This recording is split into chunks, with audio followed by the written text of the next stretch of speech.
স্বীকার করত না। সব সময় ভাবত আমি যা করি সেটাই ঠিক। তার বাবা ছিলেন একজন সৎ মানুষ। সব সময় বলতেন, বাবা, মানুষ ভুল করতেই পারে, কিন্তু ভুল থেকে ফিরে আসাই আসল বড়ত্ব।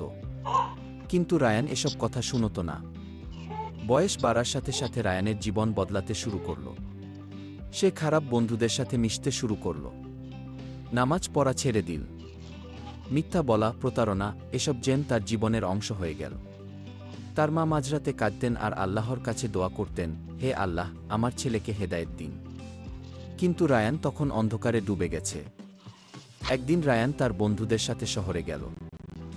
সেখানে তারা একটা ছোট দোকান থেকে চুরি করল।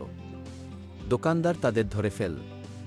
কিন্তু আশ্চর্যের বিষয়, দোকানদার পুলিশ ডাকলেন না।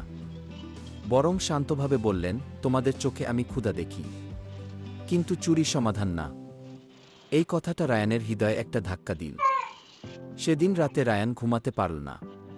সে ভাবতে লাগল, আমি কি হয়ে যাচ্ছি? আমার মা কি আমার জন্য কাঁদছে? আমি কি আল্লাহকে ভুলে গেছি? হঠাৎ তার মনে পড়ল তার বাবার কথা, ভুল করলে ফিরে আসো, আল্লাহ সবসময় ক্ষমা করেন। তার চোখ দিয়ে পানি পড়তে লাগল। পরের দিন সকালে অনেক দিন পর সে মসজিদে গেল। ইমাম সাহেব বলছিলেন, যে ব্যক্তি সত্যিকারের তওবা করে সে যেন নতুন জন্ম নেয়। এই কথা শুনে রায়ান ভেঙে পড়ল। সে সিজদায় পড়ে কাঁদতে লাগল, হে আল্লাহ, আমি ভুল করেছি, আমাকে ক্ষমা করুন। রায়ান বদলাতে শুরু করল। কিন্তু সমস্যা হল, পুরনো বন্ধুরা তাকে ছাড়ল না। তারা বলতো, তুই বদলে গেছিস, তুই এখন ভালো ছেলে হয়ে গেছিস। অনেক সময় সে একা হয়ে যেত। কিন্তু সে নিজের সাথে একটা কথা বলল, আমি মানুষকে খুশি করতে না, আল্লাহকে খুশি করতে বাঁচব। ধীরে ধীরে রায়ান বদলে গেল। সে আবার পড়াশোনা শুরু করল। মাকে সাহায্য করত, মানুষকে সাহায্য করত। একদিন সেই দোকানদারের কাছে গেল এবং বল, আমি সেদিন চুরি করেছিলাম, আমাকে ক্ষমা করবেন।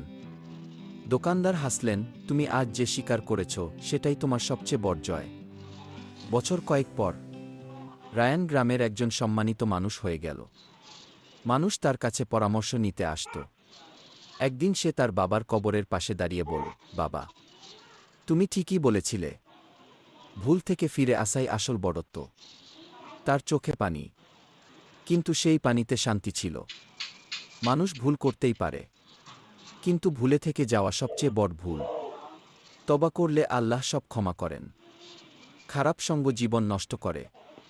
ভালো পথে আসা কঠিন, কিন্তু অসম্ভব না। নিজের সাথে সত্য হওয়াই সবচেয়ে বড় শক্তি।